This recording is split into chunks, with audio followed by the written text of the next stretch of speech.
Hello, and welcome to Learning Outcomes Leaders, brought to you by Junior. I'm James, and I'm Scott, and on this podcast, you'll hear us chatting to higher education professionals who can talk the talk about how they've been there and done that. We'll discuss some of their proudest and most ambitious projects and explore the most effective ways in which they've helped to improve and elevate their students' experience. In this episode, we chat with Amy Tureen, Dean of Academic Success Programs at South Puget Sound Community College, about transforming the library into a vibrant third space featuring everything from Dungeons & Dragons to therapy dogs. She also walks us through their new 5-credit AI course and explains why we must teach AI skills even if we struggle with the ethical implications. Want to find out more? Let's get into the episode. Well, let's get cracking then. Amy, thank you so much for joining us today. I guess before we get started, it'd be great to understand a little bit about yourself. What do you do? Where do you work? That sort of thing. Sure. Yeah. My name is Amy Tureen, and I am the Dean of Academic Success Programs at South Puget Sound Community College. So that's a 2-year college. Well, largely 2-year. We have one 4-year program. And my portfolio is very broad. So my background is in libraries, which is I'm the Dean of the libraries in addition to several other things. I also run the Faculty Development Center. I run all the tutoring programs. I run the first year experience course, which is required for all of our students. And for reasons I don't entirely understand, I also run the bookstore. A lot of hats to juggle. Yes. I can't imagine what your calendar looks like on a day-to-day basis. How did you get into education then? So, you're in this world of 5 different job roles right now at a community college. Yeah. What brought you into education? What brought you to South Puget Sound? Sure. So I was a child of teachers. My parents are both K-12 teachers. My mom was an administrator for K-12. And as a kid, I said the one thing I was not going to do was become a teacher. And then I became a teacher. And then I said, okay, well, I'm a teacher, but I'm not going to become an administrator. And then I very quickly became an administrator. And initially, I started out as a traditional academic. I was doing a PhD in Canada.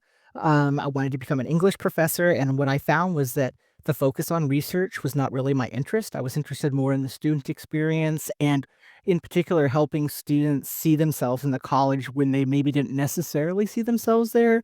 So, kind of my specialty was teaching English classes to students who hated English and kind of getting them invested in the subject. Yeah.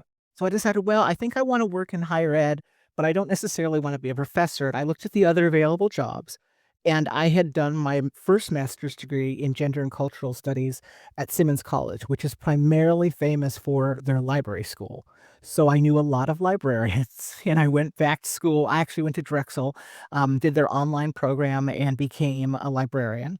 I then bopped around the country for a while, so I came home to California after Canada to study. I worked full time while doing my degree for library science. Then I moved to Georgia for 5 years, where I was at Mercer University, which is a private liberal arts college. And then I moved to Las Vegas, where I was at UNLV, which is a very different environment, 25,000 student R1 institution. And then I wanted to keep moving, and I decided to come here because of all those hats. I mean, I enjoy libraries, but I wanted to be able to be in multiple areas and kind of not do the same thing every day. And I definitely got what I wished for, like, in a big way. Yeah, so that's how I ended up here, and I really enjoyed the opportunity to kind of see how different aspects of education, and in particular, these support programs outside of the classroom are a big part of what keeps students invested in staying at college. It's you mentioned then like you've been to like a lot of different universities. You've experienced a lot of different forms of Mhm. as well. Like you mentioned Drexel being online. Like how has like all of those experiences that you've had at like different places like informed what you do now? Yeah, so I think one of the things that it's really informed for me is that the education system in this country on the tertiary level is in no way equal. The experiences are radically different, and depending on the school you go to, you'll have a very different experience and you'll have very different levels of support. So I'll give you an example. One of the big ways that students in this country pay for school is through their FAFSA, so federal aid student loans. And at my undergrad, which was a small 800 women's college, they did our FAFSAs for us. Like, they just processed them for us, as opposed to here, where we're having to constantly do workshops for help students how to do it on time, how to follow all that. And, the FAFSA is not hard, but the fact that that was even a service at some schools, but is not a service at other schools. Another example is my undergrad, 80% of the students study abroad for at least a semester. That's very uncommon in that percentage anywhere but in small private liberal arts colleges. Also, the focus was very different. So, my parents went to a state university, and the idea was you go to school to get a job, and you might have to go to graduate school for a year or two to get whatever, credentialing you needed, but it was about a job. And that's certainly what we talk about here at this school. Like, we're helping students get jobs. And it was what we talked about at UNLV. We're helping students get jobs. But at Mercer, at my undergrad, Scripps College, to some degree, even at Simmons, because for their undergrad program, the focus is more about like how do you become a more well-rounded, thoughtful person. It's much more about the development of the self. So students who are at some of these schools get 4 extra years to develop themselves, to develop their ideas, to just kind of think for 4 years, which is an incredible privilege, but not one that's given to everyone, and the barrier between that is honestly money. I mean, my undergrad was very expensive when I went, 75,000 per year. Now it's almost 150,000. Like, I couldn't go to my own undergrad anymore. So, yeah, so, I mean, I think it's really helped me kinda go, "Okay, we need to think about the fact that students pick the school in part because of their economic situation, but also students come to schools for different reasons, and are there ways so that students can at least get some aspect of say, the 4-year private college experience here, like, what can we do at a community college level that helps students have time and capacity to develop themselves while also developing their skill set? And honestly, even in the other way, how do we teach students who are at a 4 years college to prepare themselves for the workforce? And I think actually the big change in that has been AI, because students are having to learn it earlier and earlier, not necessarily the coding of it, but the interacting of it. And so I think that we're going to see a pivot in some programs in 4-year liberal arts colleges of kind of going, oh, wait, we need to look at career skills. We can't wait till we ship them off to grad school. Yeah, I think we've seen a huge shift. I remember having my first conversation about AI as sort of an AI chatbot, maybe about 4 years ago. I was at a Mhm. conference in Berlin and got chatting to someone who was like, "Oh, it's gonna be able to, like, summarize documents and things like that." And before, I only knew AI as something that was what I played against on the computer, on the PlayStation. And we've gone from that to now very quickly, it can generate videos, it can do all sorts of different really, really amazing things. And so, yeah, I think AI literacy is gonna be something that increasingly not just is something that's a nice to have, but ends up becoming a real necessity, for a lot of students. You talked about how, like, the 4-year 4-year colleges, can support students in different ways. Is there one thing, sort of, I guess, before we jump into sort of AI in in the round, is there one thing that you've seen in that 4-year college that you've tried to bring, to South Puget Sound, for example? I try to bring students opportunities to interact with subjects in ways that they maybe didn't think about doing or making connections for them, um, and giving them an opportunity to explain. And I'll actually give you an example from that I had in high school, actually. I went to an unusual high school that had a trimester system, and assuming you had passed all your classes, there were 30 days in the middle of the year where you got to take 3 electives for 2 hours each all day long. And the first one I ever took was, Star Trek and Shakespeare. And looking at the way that, the Star Trek universe and the various stories was very heavily informed by Shakespeare, and it was incredibly rigorous, like, way more rigorous than you would expect for a high school. But because it was so accessible through this lens of Star Trek, um, it became you kinda go, "Oh, wait, I might be a Shakespeare person. I might be that kind of person." So I try to find examples of that here. Like, we try to find, here in the library, we try to find ways to bring students into, like, looking at the literature of the African diaspora by starting, for example, with speculative fiction and fantasies but from Black authors, and kind of looking at there's just an entirely different universe, really, of how authors imagine the future of space or imagine a possible fantasy universe that isn't all, tiny hobbit people who are all happen to be white and elves who are also all happen to be white. So we just try to make connections that way. We've done a lot with our students told us that they were really interested in manga. And so we were able to secure $10,000 to buy manga. And that's been a huge thing. And, it's even for me has been an education because yes, there's a lot of original stories in manga, but what a lot of our students are asking for are manga versions of the novels they're being asked to read in their classes because they're more accessible that way, and they understand the plot, and then they go, "Okay, now I can read and get the nuance of the full text version." So, yeah, just making those connections, and because I'm a librarian, largely we're doing that through, items that we can check out to students. I feel like I wore the wrong hat. I normally have like a sci-fi fantasy hat on. Excellent. I'm like, I feel like I should have wore that hat this time.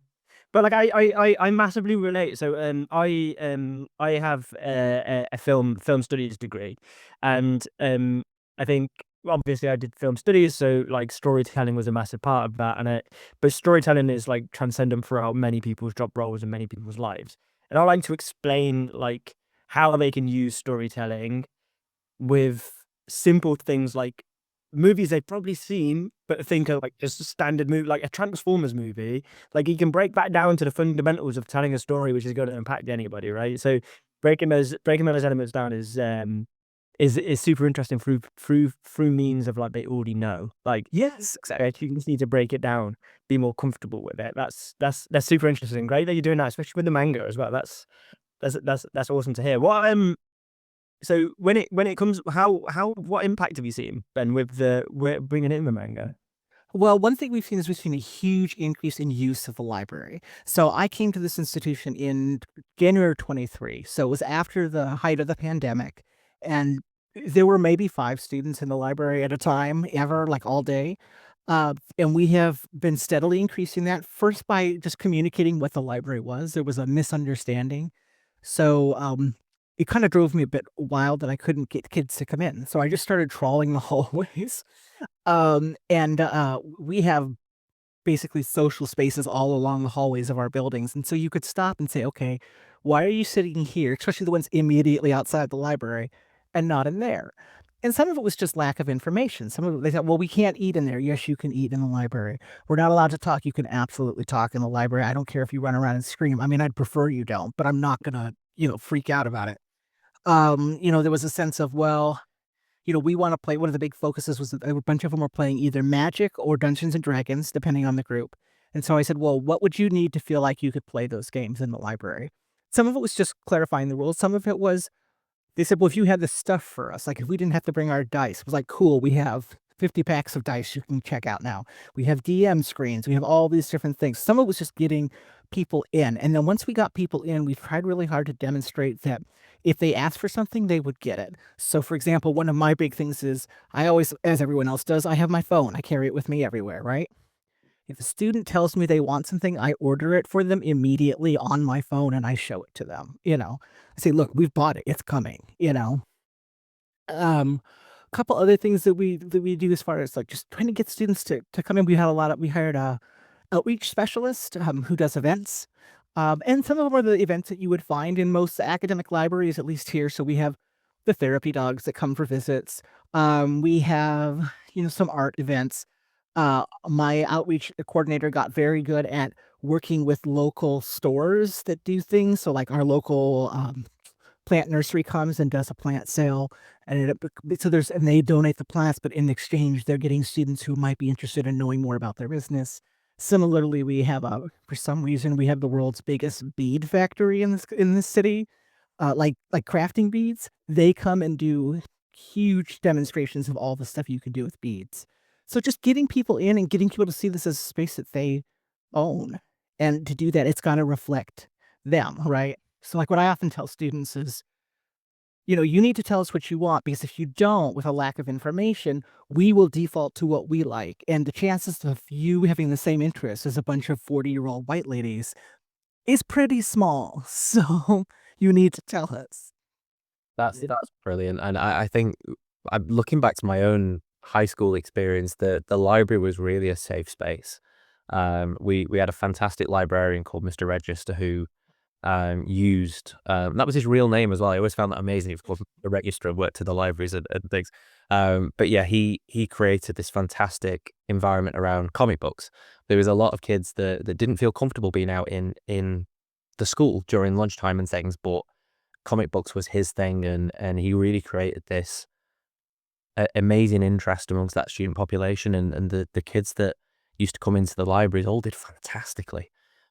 partly because they were reading so much more than anybody else, right? And we ended up Yeah. having, is he called Stan Lee? I think he's called, maybe. He was, his Stan Lee Comic Book Awards came to our random school in Sheffield in England, and that where they were presented one year, and it was like this amazing thing to have the kids from a really disadvantaged backgrounds at my high school see something from the wider world come to that and realize that if you build a community, people from around the world will come and visit. I think it was something that I'd not actually thought of for years, but when you mention that, then like, yeah, it's amazing what you can do if you build the right community, especially in a library. Mhm. The impact that you can have is really, really significant. Absolutely. For sure. I guess to move on to the sort of the AI conversation that we talked about now. I know we had a conversation beforehand, but just so you could sort of give us a bit of an overview, what has South Puget Sound done with AI so far since it's become such a hot topic, I guess, in the world? Yeah. So for the most part, we have left it up to individual faculty members thus far. And we have some faculty members that are super into it. I mean, 100% could fully automate their class to a level that I'm like, please don't. You we have a Spanish teacher, for example, who one of the requirements every week is students must interact with the AI in Spanish and have conversations. And he uses that as part of their homework. And it's a good way to practice because, part of learning any language is not only the communication, but the written communication. Like a lot of times you will find people who are fully literate verbally or, auditorially in a language, but can't write it. So this makes them experience both, right? And then we have some people that would sooner lay down and die than have to interact with AI. Like they just do not want to deal with it. In particularly in our humanities, which is not uncommon, right? We have a lot of we had a couple faculty members that were like, "We have to go back to the blue book essay where like you sit there and write by hand." But no, we're not doing that. So our initial phase was kind of like helping faculty realize ways to retool their teaching so that it was not necessarily AI proof, but that it was harder, I should say, for students to use AI to just skip doing the work, right? But now we're kind of going, okay, this is not going away. We definitely need to do AI training. And, like at a community college, we have professional technical programs and then we have transfer students. The professional technical students are already telling us we need this in our jobs. The employers are doing that as well. So we're teaching them, largely that tends to be people learning how to do prompts correctly or learning how to, like the best way to put in lots of different types of data and then have it analyzed in the correct way. Our computer science students are more on the end of like, how do I develop AI? How do I train AI? How do I make it do a thing? Right.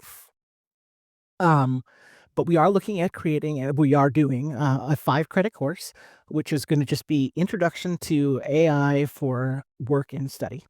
Right. And the idea being that the core concepts would be how to use AI and also the ethics of AI. And as a librarian, I'm really concerned about the ethics part because personally, I'm speaking for myself. There is no ethical way to use AI. The way that it's built, the way the resources it get consumed to use AI, the way that it's trained and the damage that does to people. There's tons of stories about it. You could look it up if you really want.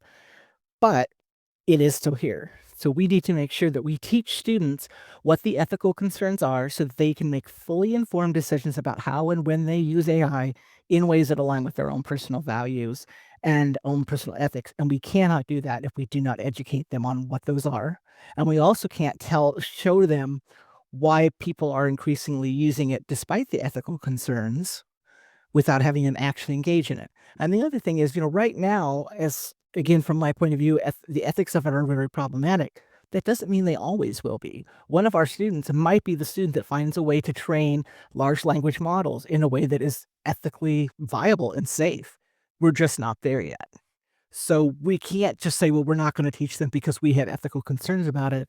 We need to turn around and say, look, here's the information. You'll make the decisions that you'll make when you're out of this classroom. We're going to give you with guardrails on how to use AI or how to build AI, depending on the program you're in.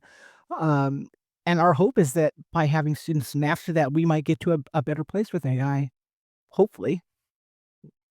I- the ethics of AI is like touches home a little bit with me. I'm a fancy pants arty boy, right? And I love art. I love stories. And I've long been like wary of AI for those reasons, right? Particularly stealing people's voices, not but like also replacing people's voices, right? And then that becoming everybody's voice becoming the same because they're just using AI to produce that voice, and we lose authenticity. So for a long time, especially in my job, like I've like backed off from using it. And it's taken me a long time to understand, to learn how to use it whilst keeping that authenticity of myself in there, like treating it as a productivity tool rather than, using it for everything, right? It's how speed up things I don't really want to do. The things I like doing, I can do myself. So you mentioned this is like a five credit course. You're working on it at the moment. Like what what do you know what it like entails for students at this point? Like from So the draft version of the course has not come out. It's just understanding the history of AI, the ethics of AI, then looking at things like the difference between types of AI. So when we say AI, what we probably mean is large language model, but the reality is there's a ton of other AI. If you have been using spell check at any point, you have been using AI. So kind of looking at what are the different forms of AI, what is it really good at? What is it not good at? And there are some things it's not good at, right? And just it's a very rough schedule of the class right now, but the initial hope was, oh, maybe we could do this as a 2 or 3 credit class because then it would be cheaper. And we really found that to have students really engage in the idea, it needed to be a full 5 credit class. It'll be a full quarter. Right now, it's not going to be required, but it will be added to all of our pathway maps as an option, which means that for students there's some limitations about what students can take and stay on aid that will allow them to stay on financial aid. It'll also help our veteran students. Um, we're just really kind of starting that process with the goal of having it go live in 26, probably fall of 26 is my guess. We having faculty who are volunteering to teach it, and probably we'll have to teach it in a team scenario, right? Because our people who have the history of AI or the mechanics of AI are not necessarily the same faculty members who can teach students how to use AI to, analyze 15, 5 or 10 different sets of data and find a commonality or things like that, right? And we also want it to be relatively our big focus at our school, I should say, is how do we make this specific to your career plan? So anything we teach them, we want to like, this is how this is going to come up, either explicitly or implicitly. Like you're going to have to write a letter to somebody and they're going to have to understand what it is you're saying, or something very specific of, you're in our welding class. This is where you would use these kinds of welding. If you're going to become a marine welder, you have to know this documentation because you're going to be tested on it for your licensing, things like that. So we're trying to figure out like how do we make this class? Should there be several iterations of it? Should it lead to other classes afterwards? Right now, it's being envisioned as an entry level, like anyone could take it, with the expectation that classes that have more advanced studies might be specific to their major. Yeah. I really like that. I think you're definitely getting ahead of the curve there with the teaching of it and trying to find those practical applications. I think obviously we talk to so many people across the world in education, and everyone is still in that sort of polarity right now, like you mentioned, of it's either we're 100% for it, we're 100% against it, but trying to find those practical applications, particularly in education, that isn't just how do you study more effectively using AI, Mhm. is quite few and far between right now. But actually being able to say to a student, yeah, you're going to be a marine welder. This is an actual real terms example of how you would use that, or someone that might be in another industry being able to use it in an ethical way and in a practical way, I think is really good. It's ever evolving, but students, when they're in university, will only use it for university. They won't build up the skills necessarily for Yeah. the outside. I think that was one thing that I always struggled with. I studied international politics, and I knew really, really in depth how to talk about particular case studies across the world, whether that be a war or an insurgency, anything like that. But actually, the skills that I built up doing that, I didn't fully understand, and I didn't know how I might be able to then bring that into the real world, whether that be in public speaking or anything like that. So being able to draw attention to, hey, you're using this for your studies, but this is how you're going to use it afterwards, I think is a really valuable. Absolutely. Right. Yeah. We try to do that with information literacy in our library classes as well. The traditional model is you go into a class and the class says, oh, well, they're going to write a 5-page essay on insert topic here. And so then you take them to the database that's specifically for that topic and you put in their keywords and you get their articles. And then you see that you would look at this and you would look at that. And instead we're moving towards a model of, you know, um, teaching database comparisons, for example, by talking about, let's say you're going to buy a new car. How are you gonna find the information? First of all, where are you gonna go? Then if you have an idea of where you're gonna go, how are you gonna know if it's viable? Like, is the Toyota website gonna give you accurate information? Yes, but is it gonna be biased? Yes, because they want you to buy a Toyota. But on the other hand, you might wanna look at comparisons from, say, Chevy or whatever, insert another company here, but again, that's biased and looking at the different biases and looking at the different ways of kind of going, okay, so now you have a bunch of information about each car. What's really important to you? So how would you rank that information? And how would you really think about, are those rankings appropriate? For example, you're in your soul, you might be like, the most important thing is that I have a badass car that looks really cool.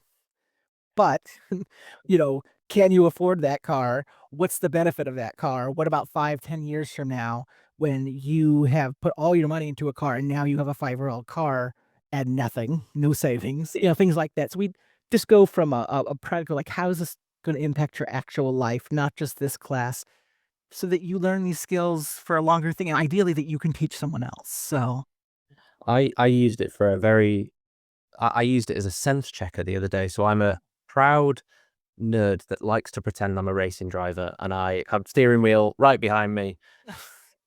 I've decided that I want to get one that's a bit more expensive and apparently is going to make me faster. It's not, but I'm going to pretend it does. okay. I've spent hours and hours researching different wheels, different companies, and like you've just said there, right? You're going through all these different types of things. I've come to my own conclusion as to what wheel and pedals I want to buy. But what I also wanted to do was then afterwards go through, and I used a deep research thing through Google Gemini and said, this is my things that I want to see. Give me your Mhm. suggestions. And it loosely aligned with me. And then I've gone, right, well, find me the cheapest prices for all of those in the UK. And it's given me some websites to go to that I didn't even see. And they're all legit. I just Yep. wasn't good at Googling the right deals. So I used that there not as a way to replace my thinking. I wanted to go out and do my own research, but then Yeah. sense check my thinking afterwards. And I think that's an important thing because it is so easy, particularly when you've got the internet in the chat box, to replace critical thinking with AI. Have you seen that in the student body so far of wanting to go, tell me what I might think based off of this essay title versus I'm going to think, Yes. go check after? Is that something you've seen? Yeah, we're definitely seeing that. I mean, we're seeing students who are initially defaulting to just tell me how to be. In fact, one of our student workers, they're younger than I am, so I'm constantly like, "What do you mean?" She was explaining to me that she has AI tell her what to wear every day, which I was like, "What?" You know, like, why wouldn't you just put on the clothes you wish to wear? So then we started talking about, like, well, what happens if the AI tells you you should wear X? Yeah, she puts in like the weather and whatever the vibe she wants is and all this kind of stuff. And I'm like, okay, but let's say that's the vibe and the weather and everything, but there's a chance you might have to like go and interview at the end of the day. Would you put that in? How would you do with that? What if you don't agree? Like, has it ever told you something? You're just like, I'm not going to wear that. you know. So we see that a little bit. We see some students doing some checking. I'll use an example even from my own studies that I've shared with students who have then come back and told me they've done similar things. I'm working on my dissertation and I'm looking at the issue of wellness, and that is how do people learn about wellness in the workplace and how is that valued? The first chapter is a long it's the history of wellness, right? Wellness studies, all this kind of stuff. I wrote my chapter. I, worked on it for quite some time. And then I went into AI and I was like, write me a dissertation chapter Yeah. about the history of wellness addressing these issues. And what I did was, were there missing authors? And there was one or two that I was like, oh, yeah, I guess I should have included that person. But if you use the AI as like, this is what the base model is, like, this is what the mass majority of people are thinking. If you compare that to your essay and kind of go, oh, wait, I didn't even talk about that topic and it's relevant. That's the key part. And it's relevant, but you need to decide. That's a good way of doing some use of AI as a reflection tool. Fantastic. That's a really good way to use it, right? You like what things am I perhaps missing from this conversation, or what things am I missing from this paper I'm writing? And it will, and you can ultimately decide, right? Oh, absolutely. If you think it's nonsense, then you think, I don't want that in there, and that doesn't follow my messaging. So what's the matter? I don't need it. That's it. That's really useful. I think I'm like, I'm going to use that in my own work. um, so the AI skills class. What's been challenging about bringing this on, or building this? So the first part was getting faculty who had the skill set to actually create a curriculum, right? So we have a lot of people that know how to use AI in a very specific context to them. So finding people who either were willing to learn or able to learn, or we're just willing to find a way to look at it in more their context. And one of the ways we dealt with that was by having a committee of people develop the class. Normally, a class is developed by one person, maybe two, if a couple people are going to teach it. In this case, we put together a whole panel of people. We had a librarian who was on it. We had people who we knew loved AI on it. We had people that we knew hated AI on it.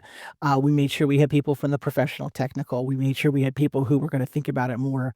It's like an intellectual problem to consider, and brought all those ideas in together. And I believe they actually used AI to look at, kind of like, this is what we're imagining an AI class that would cover these topics and would look like this, do a syllabus for us. And then they kind of compared it to, is that what they really wanted to? And in some ways, it helped them kind of go, oh no, we're getting into the weeds over here. Or, maybe these issues, are these, 2 or 3 topics are too similar, or maybe we know our students and we know we need to have steps between those topics, things like that. There's also a lot of other AI classes that exist. So we also did a lot of, let's pull all the syllabi from other colleges that have some form of an AI class, chuck it all into AI and say, looking at this and assuming students who are first and second year students at a community college, what would you recommend? And then using, again, their own awareness and their own critical thinking being the thing that AI can't do, to kind of go, yes to this, no to that. Some of it they had to actually go and research more because they just didn't know about, they didn't have enough knowledge about it. I think the biggest barrier, probably 2 biggest barriers, were getting people past the just, no, we don't want to. We have a couple of faculty members that feel very strongly that if we engage in AI on any level, we're betraying the values of our institution. Individual faculty members can choose to have AI policies, and they can choose what that looks like. So those people, we just kind of went, okay, you're not willing to participate in the conversation, so we're just going to put you over here and you don't have to do it. The other big issue was getting people to think about going beyond. You hear a lot when we talk about like the future of AI and the idea that workers will be trained to be prompt writers. We want them to be more than just prompt writers, right? We want them to really think about, what is it being used for? Why is it being used in this way? We want them to have the skill set to develop new ways to use AI, in ways that maybe we haven't come to. So really looking at it from like, how do we address that rather than just create a class of, this is ChatGPT. It has a paid version. It has a free version. This is how you insert information. Then you hit return. It spits a thing out. Really making people think about it in the same way that you would think about a subject rather than a tool, I guess I would say. It's a weird beast. It's a philosophy. It's a technology. It's an art. It's a lot of things. It's different than teaching a class on like the TI 87 calculator, right? That does a single thing. We are teaching students to use a tool that's much more than just a basic tool. And it's going to be in some form in their lives, probably for the rest of it. It's going to change. I'm sure it's going to change. But yeah, it's really trying to wrap our minds around this idea of, it's not just teaching them a tool, it's teaching them a whole philosophy, a way of thought, but also in doing that, refining their own ways of thought and kind of saying, this is machine, this is not, both must be developed. And we need to look at that bright dividing line so that we know where it is. That's really interesting, and you sort of touched on there how all-encompassing this is and increasingly will be over time, but then having some lecturers or some professors that have said, I don't want to engage. How do you reconcile in those moments where something is so potentially profoundly changing the world, but also how we teach and learn? How do you reconcile that then with either individuals or departments that are reluctant to sort of bring something on like that? How does that work? So, because we have academic freedom, we can't really make them do stuff. There is not a carrot and a stick situation. It's just a lot of carrots. Just going like, come to us, come to us. We try demonstrating it in different ways. 'Cause as I said, one of the areas I oversee is the Faculty Development Center. We have a ton of programming for our faculty on understanding what the concerns are, understanding what it can do, what it can't do, understanding and getting actual practice in doing things. One of the things, unfortunately, that faculty are very interested in is AI-based grading, you know, which, and so we have a lot of conversations about why we don't support AIs grading. Those things we can't actually say you just can't do that. Um, but talking about why that matters, and the response is usually, if they're going to write an AI paper, why should I not use AI to grade it? And it's sort of like, well, at what point, why are either of you there at this point, doing that? But also, the feedback that you give, you don't know when that's going to sink in. You don't know when that's going to matter to them, you know. And we also want them being the faculty, to experience like the ease of it. Like, we had a couple administrators that were very opposed to it, and then we demonstrated AI doing reports, like big end of year reports, taking all this data, and they were like, "Oh my god, this would have taken me like a week, and this took seconds."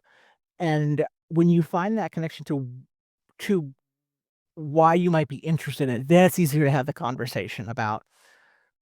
What is it? But when people don't interact with it, when people, especially when they have had no experience, I have a lot of conversations. And I mean, I get it. Like, I'm not a fan of AI. I mean, clearly, I'm not a fan of AI, but I've used it. I can see the benefit of it.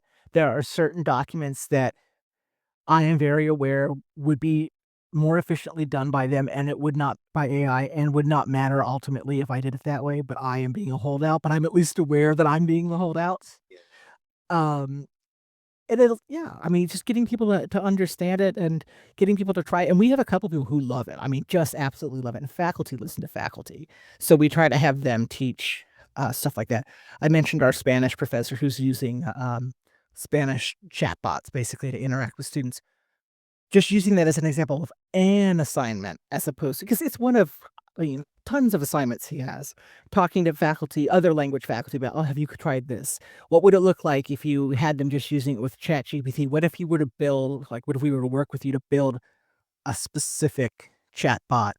Because we have students that can do that. We have IT, a cross-department project, so that students are not getting access to information that's either incorrect or inappropriate. Because that's one of the concerns, right? There's all this growing fear about that some AI is, leading to suicidal ideation and all that kind of stuff. But if we can put controls around it, like this week, the chatbot's going to focus on the fact that, the monkey is on the table, and then we're going to go to the biblioteca, and then That's that's um that's super cool that you've got, like, I think it's good that you have like a faculty on board, right? I think that's half of that. Like, I know we've had conversations with faculty before, and I think a lot of it is just understanding, right? I think there's an understanding of how it can benefit them ultimately, and how it can make their lives a lot easier. And when it comes down to like making the students' lives easier and the students' experience better, that makes their life better, right? That makes Mm. faculty life better when the student's life is a little bit easier and a little bit better for them. It's just fears, right? Yeah, I mean, and I think you hit on a really important part, and something that I have been thinking about a lot is where we have students struggle. We choose what the struggle is for students, right? And are we choosing the right places for the struggle to be? And so, just kind of looking at it from your product, the Genio product, like there's an AI background that does recording, it takes notes, and there's a lot of reaction to that. It's like, oh God, no, they need to learn to take their notes. But then you kind of think about it, go, Why is the struggle at the note-taking phase as opposed to the I am learning a concept phase? And coming at it too from the point of view of some students have bigger barriers than other students. And is the value of making it harder for some students but not others, what is the benefit for it? And if there is a benefit for it, are you grading that differently, right? Because is it the idea that you're doing growth grade and so it doesn't matter if a student fully masters something but they've demonstrated growth? There's a lot of ways that I think that AI has a capacity to make us think very thoughtfully about where our own biases are and where our own ableism is, frankly, you know. Well, I have dyslexia, and it's taken me a long time to, like, I was speaking, like, the past few years, to actually understand the actual strengths that I have, because Mhm. yeah, like, I can see patterns in things way easier than others. I can simplify things because it's way more simple for me, so it should be more simple for others, right? But Yeah. I can also massively recognize the things which I struggle at. So it's really, like, I think it's an important thing that you've said there, is that, like, making it difficult because it's like this is how it should be done, right? Isn't necessary, because a student might understand it, um, but not be able to articulate it the same way a different student can. Um, how do you think about AI and that? How does AI play a role in doing that then, in your eyes?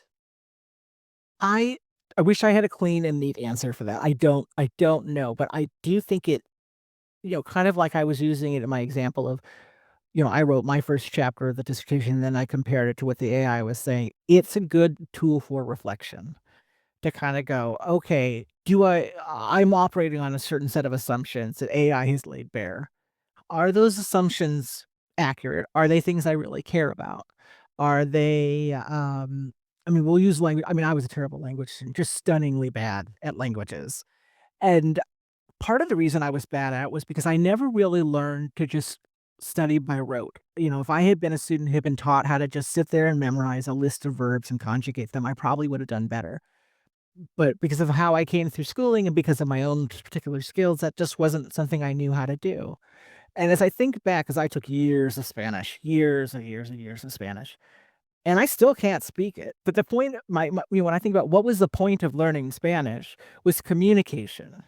So if I need to use a tool to get through that communication part in a way that allows me maybe to not fully understand the specifics of Spanish language, but allows me to communicate to a Spanish speaker important information or authentic information, and if AI is helping me do that, fine. Now I shouldn't get an A in Spanish, because I have not learned Spanish, but I think it makes you kinda go, "Well, what really matters? Does it really matter that I can speak Spanish? Does it really matter that I can understand it? Does it matter that I can read it or write it?" Those kinds of things. I also look at it from the point of view of there's a lot of things that we hold dear as educators because we learn them that way, and I think AI is giving us a rare opportunity of kinda going, "Wait, does this matter? Does this way of learning matter, or is it just very familiar?" And I'll give you an example from the library world. We talk about that you can always tell how old the librarians are at a given library because of the books that they show kids during reading hour, because they will always reflect the books that they saw as kids, right? There's hundreds of thousands of children's books printed every year, and people are still like, "No, I wanna show you, green eggs and ham." There are new books. But I think that AI gives us a chance to kinda go, "Oh, wait, there's not a real reason that we're doing it this way. Maybe we need to let that go."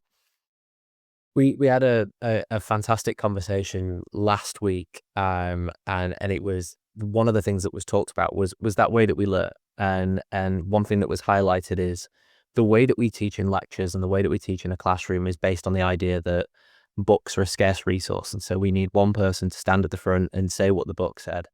We don't need to do that anymore, but it's so easy to do that, because if I was told right now, and I work at a company that is based on learning, if I was told I need to tell everyone, or I've even done it there. I said I need to tell everyone, I need to teach people about a topic. You best believe I'd be stood at the front and I would just talk at everyone, even though I know all the learning theory, that goes behind what it is to help someone learn, my go-to is what I've learned in the past. And so being able to reinvent stuff like that. And I really like what you said about the language learning in particular, it being able to allow people to reframe their learning in ways that work better for them. I think is really important. I lived in Germany for a year. I had done 5 years of high school German. I didn't really speak it at all until I got there and actually spoke to someone for the first time and realized that no one's interested that my favorite sport is basketball, and no one's interested what my favorite color is. They want to know, do I want a coffee or do I want a beer? I'm in a restaurant.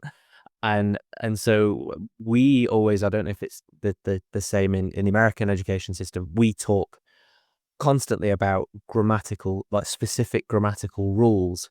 Yes. Actually, nobody speaks perfect English. Nobody speaks perfect German, across the world. It's that communication. So yeah, being able to use AI in a way like that, that allows the student to focus on what is the outcome. So do we make it specifically hard for the student that has dyslexia, for example, because they didn't recognize the umlaut or the accent on that? Or do we say, well, the student was able to communicate that clearly to somebody else, and so therefore they've passed that particular thing? I think is a um, really interesting thing there. How has the response been from students? Is this something that you have started openly communicating with students about, that this is something that's going to be happening? Have you sort of had that initial feedback? Yeah, students, to be honest, students were the ones who brought it to us initially. I mean, we were aware of it. It wasn't like students newly informed us of AI, right? But, our professional technical students came to us and said, "Hey, I'm doing an internship with a whatever," or a lot of our professional technical students have been in their career for a while, but now need the degree to move to the next level. And they would come and say, "Hey, I work in, bookkeeping, and this is not how we're doing it at our job. We're using AI for, whatever it is, or we're using this technology." Um, so yeah, the students brought it to us to a big degree. Um, and I think that, yeah, it came from the students to a certain degree. It also came from an awareness that it's just in the news a lot. So students are kind of going, well, I'm going to a community college. If I was going to Evergreen, which is the 4 year down the road, like, would I be getting this? And we want them to have a comparative education. As it turns out, they would not. But that's because that doesn't mean we don't need to do it. We need to have them prepare. We work very closely too as a community college with our employers. So we have these things called CWAs, or college-wide abilities, which are a set of 5 skill sets that our local employers said, this is why we fire people. And it's things like communication. It's things like capacity to work in a diverse society, quantitative reasoning, things like that. Very broad topics. But those same partners were saying, like, "Look, we need people who at least know how to interact with AI and have an understanding, not necessarily of the product, but of the way AI works sufficient that we can shove them onto any AI program." And do, like, here at school, we get, whatever the one is through Microsoft, I don't remember. Is that Gemini? Copilot, I think Microsoft. Copilot, yeah. So, it's not that they need to know Copilot and Gemini and ChatGPT, and they need to just know enough about it that whenever they get to their workplace, they turn around and go, "Okay, this is similar enough that I understand how to do this work." Yes.